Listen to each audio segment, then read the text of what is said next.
Our guest today, who is one of the most popular burlesque artists on the UK cabaret scene and is from Pitsea. Joining us is Isabella Bliss, who, as I mentioned earlier, her one-woman show, One Night with Marilyn, is showcasing in the West End for the first ever time, which is, first of all, Isabella, congratulations. That is absolutely incredible. What an achievement. Thank you. Yeah, I'm super excited. I'm literally bouncing off the walls. It's like just over a week to go, and it's been a long time, a long journey to get here, but to finally be at this point is really like very exciting. You say long journey. I mean, what does it take to create a show like this and then get it to the West End? A lot of blood, sweat and tears. Lots of tears. I wrote the original concept for the show in 2017. Wow. So I've been performing as Marilyn for 9 years. I wrote the show in 2017 and I've been working it in little venues and trying it in different venues. And I took it to Edinburgh Fringe Festival last year for my first ever solo run of the Fringe, which was an incredible experience. And that was a real kind of opportunity to really run the show, really bed it in, really get audience reactions and feedback. And I got 4 and 5 star reviews, which I was just like, called my mum and crying. I was like, Mum, I got 4 5-star reviews. So yeah, the road and the journey to build something up like that when you're writing it, creating it, producing it, promoting it yourself is a lot of work. It's not just on the stage, but there's a real sense of pride when you do it that way, I guess. Yeah, I bet. Now, as I said, so we're going back a little bit farther than the 80s when it comes to Marilyn Monroe. So the era, the decade, the genre of Marilyn Monroe, for anyone who may never have somehow managed to come across her, how do you describe her iconic aura? She just had this light-hearted, beautiful soul with all of this charm and comedic timing. You know, she just, when you watch some of her movies like Some Like It Hot and Gentlemen Prefer Blondes, she has this beautiful radiance on the screen and this adorable charm and innocence about her that you can't not love her, you know. This is true. And I guess this is a little snippet of what people will be seeing when they come to watch you perform as well. And you've managed to encapture this in a one-woman show, which sounds terrifying, by the way. You know, you said you're excited. For me, this sounds like the scariest thing ever. So were you a natural born performer, Isabella? I think I started performing quite late in terms of doing what I do now. When I first started performing in burlesque, I never sung or spoke at all. I was just a dancer. I say just, I was a dancer. And I'd been a dancer for many years. So to sort of, I was actually terrified of singing. Like I wouldn't sing in the shower. I wouldn't sing in the car on my own. I literally was like, no, I can't sing, won't sing. It would give me anxiety. And I kind of pushed myself as a joke for a friend's birthday to learn to sing. And it kind of snowballed out of there. So I wouldn't say it was something I was natural at. But what I found through working through the process and writing the comedy for Marilyn, that I discovered I did have a little bit more of a natural talent for the comedy writing aspect as well as, finding that character. Well, that's very interesting. So from the road of being a little bit shy when it came to singing on stage to having a one-woman show, One Night with Marilyn, showcasing in the West End. We're going to continue talking to Isabella Bliss on the show today about this incredible story, your journey, what we're going to expect from the show. And I've heard something about a 15-foot champagne glass as well that you've done. So we're going to touch on that in just a few moments as well. We are currently joined by Essex's very own Isabella Bliss, an incredible performer who has a one-woman show, One Night with Marilyn, that's Marilyn Monroe, making its debut at the West End for the very first time. I'm just going to set the scene here because sitting opposite me in the studio is Isabella, dressed in the most gorgeous red dress, red lips, fluttery eyelashes, blonde hair curled just perfectly. You are dressed as Marilyn right now. You look fantastic, by the way. Does this take a while to get into character like this? It used to. Now I can do it pretty quick. My makeup now, because I do it a lot. I can probably do it in 15 minutes if I'm not disturbed. Quite quick. But my hair takes time to set. I, sometimes sleep with my rollers in and stuff. Or like if I've got a show in the evening, it's hilarious. I put them in the morning and I'll be wandering around all day and I'll go to the shop for something and I'll go, why are people looking at me funny? And then I forget it's because I've got my rollers in and I look like Dot Cotton. It's all part of the process. Yeah. Clearly it pays off because you look fantastic. Thank you for joining us in the show. Now, as a performer, you've kind of hinted already that you danced and then you taught yourself to sing. You've written this one-woman show. So dancing is where you began as a performer. What then made you transition into cabaret and burlesque in that kind of world? I actually went to see the first ever burlesque show that I saw is the show that I'm on now that I headline with burlesque. So it was called An Evening of Burlesque, and I saw it at the Cliffs Pavilion, which is like my local theatre that my nan used to take me to see panto as kids, and I'd got all excited that I'd read about this thing called burlesque and I wanted to go see it, and I saw the show and was just in awe, and I was like, that's what I want to do with my life.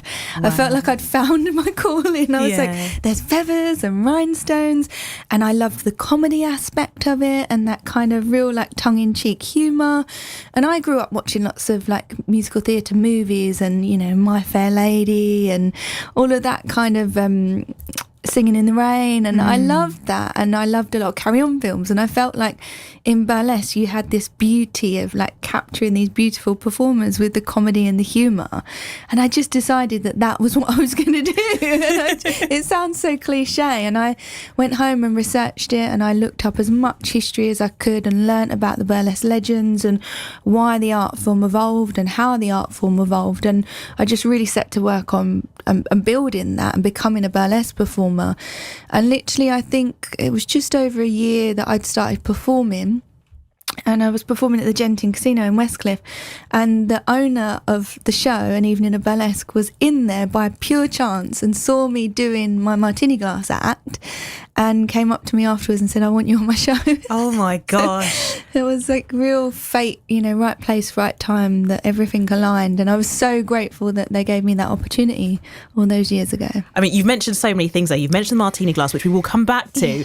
I'm glad that you mentioned like the comedy aspect of burlesque, because I think if no one's ever seen it, they don't fully understand what it is.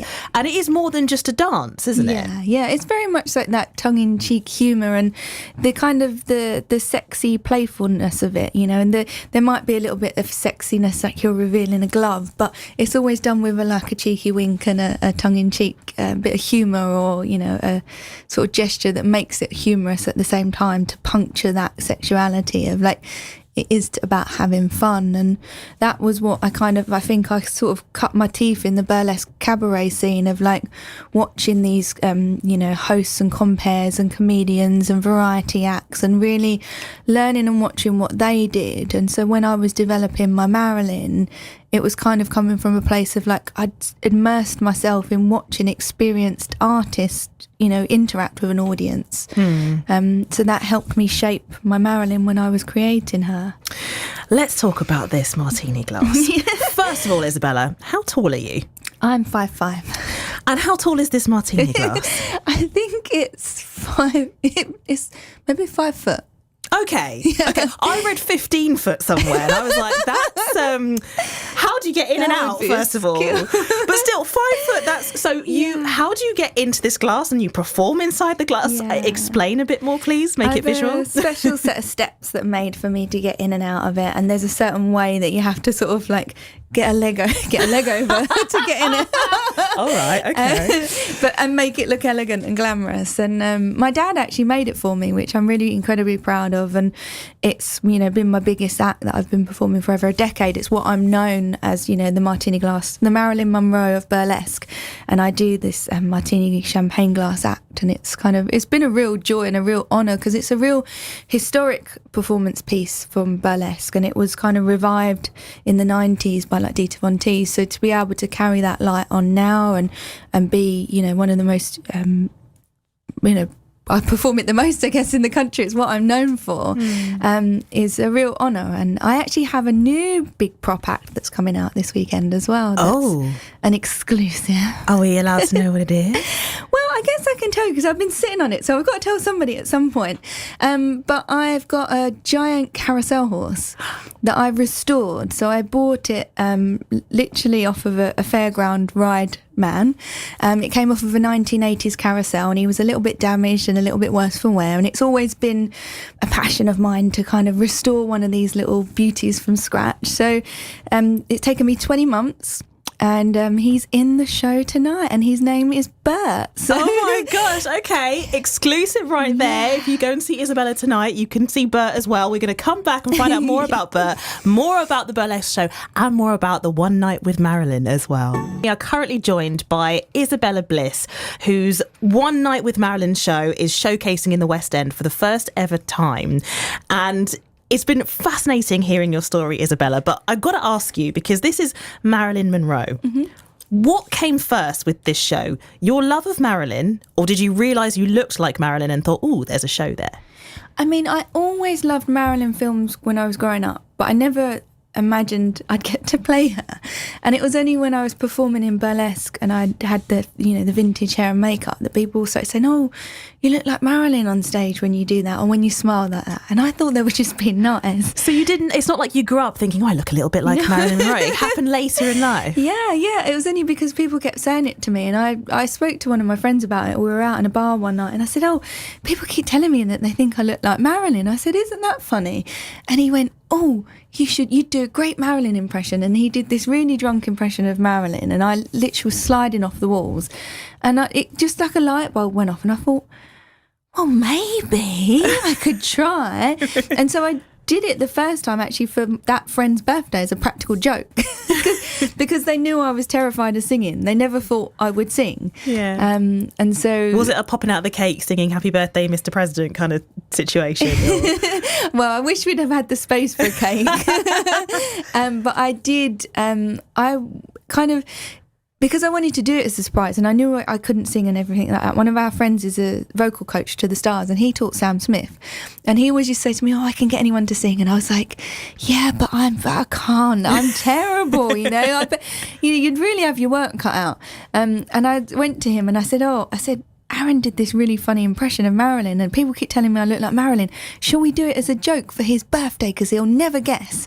And so I spent 6 months having really intensive vocal coaching and singing lessons with Dr. Voice just to do Marilyn as a joke for my friend's birthday. So I think I took the joke a little bit too far, because I had the pink diamonds dress made, I got a wig and all the jewellery, and I literally, I'd watched most of her movies anyway, but I really went into kind of like the method acting of, I rewatched every movie of hers I possibly could find.